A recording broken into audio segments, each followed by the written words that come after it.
Salam alaikum. Salam. So we spoke a lot about technology, and I was particularly impressed by our last speaker. We speak a lot about science and technology, engineering, but what about our own software? When was the last time you upgraded your own mental and physical software? Today I'm going to speak to you about Greek philosophy, and we're going to start with Socrates, because every story about Greek philosophy starts with Socrates. How many of you have heard of Socrates? I just want to hear your hands. Okay, great. Of course, he is the most famous Greek philosopher worldwide. And he said that no man can lead others who cannot lead himself. And that's very true. Think about it. How can you lead others when you can't handle your own anger, your own stress, your own insecurities? How can you lead others? Therefore, ever since ancient Greece, self-leadership was the most important thing that someone can do. But what exactly is self-leadership? Self-leadership is having a developed sense of who you are, what you want, and why you want it, as well as having the ability to decide on a strategy for your life or for your business, and to influence yourself and influence other people to follow that. So as you can see, it's a very complex software that you need. The importance of self-leadership has been stressed since the beginning of history, when the Greek philosophers recited the Odyssey, the story of a man facing life's challenges, and after 10 hard years, he finally reaches his goal because he stays true and has a clear goal. This is a symbol for life, and you as business people and entrepreneurs, you are living your own Odyssey. As Plato said, the first and greatest victory is to conquer yourself. So today I'm going to show you 3 golden principles of Greek philosophy for self-leadership. It's like a GPS for life, and it's specifically based on the teachings of Aristotle. Now, Aristotle, as you may know, was the mentor of Alexander the Great and other great leaders of ancient Greece. And Aristotle was the first ever in history to write a book called The Art of Influence and Persuasion. Because this is what a leader needs, right? To influence and persuade the clients and his team or her team. So Aristotle claimed that there were 3 things that any leader must have in order to touch the audience and move the audience. The first is ethos. Ethos has to do with the credibility of the speaker, the truth and integrity of the speaker. For example, would you learn how to stop smoking from someone who is still smoking? No. That means he has no ethos. So ethos is if the leader is walking his talk. Second, we need pathos. Pathos, as you may know the word passion, it's the root of the word passion. And the leader must be able to connect with the audience on an emotional level.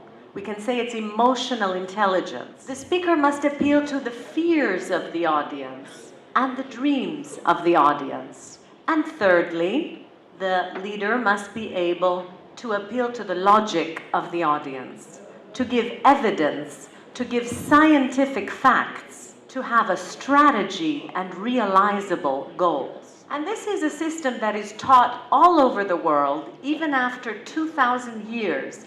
They still teach it in Harvard, in MIT, in Stanford, in SEAD, in the best institutes of the world. The leaders of the world are still learning the art of influence and persuasion from Aristotle. And I myself am a management trainer, and I've taught for CCC also in Abu Dhabi and Dubai. They call me in to train their managers, the top managers, and to become better influencers. Now, as I taught this system of Aristotle, I saw great results before and after in the managers. But what I realized was something unique, that this system of Aristotle can be used to lead yourself. So it's not only useful for influencing an audience, it will help you to lead and manage yourself. I'm going to borrow an image from Plato, another great Greek philosopher, a student of Socrates, who talked about the charioteer. Imagine yourself that you are like a charioteer leading two wild horses, a white horse and a black horse. Now, when you are the charioteer, ethos represents your own virtue and honor. And the main benefit of having ethos is that it gives you a great reputation. People speak about you in the highest way. And this is very useful for business and personal life, of course. But also when you have ethos, you begin to have more strength and courage to go through any obstacles that may be in your way. And most importantly, ethos is actually, according to Greek philosophy and other religions, if you will hear, it is the key component for happiness and fulfillment in your life. So if you have ethos, you are more likely to feel calm inside, no matter what's going on the outside. Don't get me wrong, it's not about being a good citizen. It's about your own personal happiness. So be ethical for your own happiness, is what I'm saying. Because let's face it, nobody likes a bad person.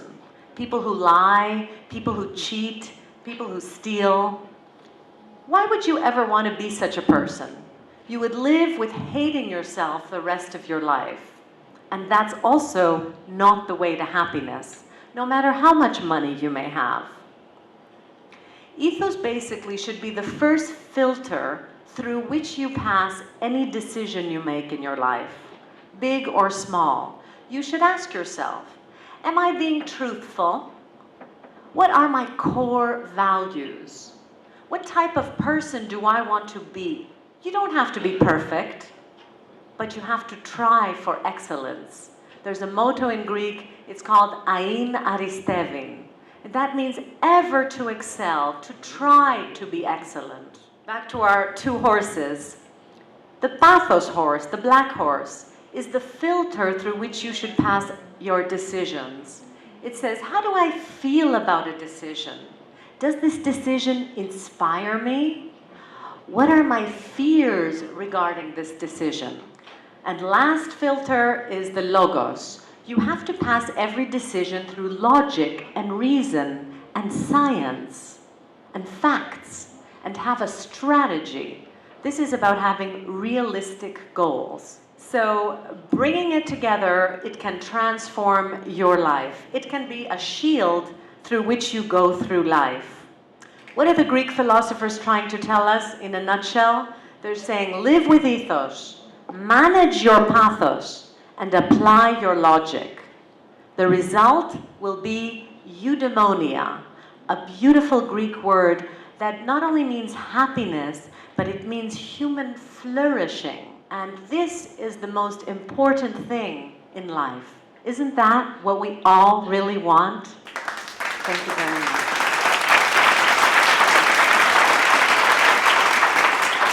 Thank you, Ms. Alkistis.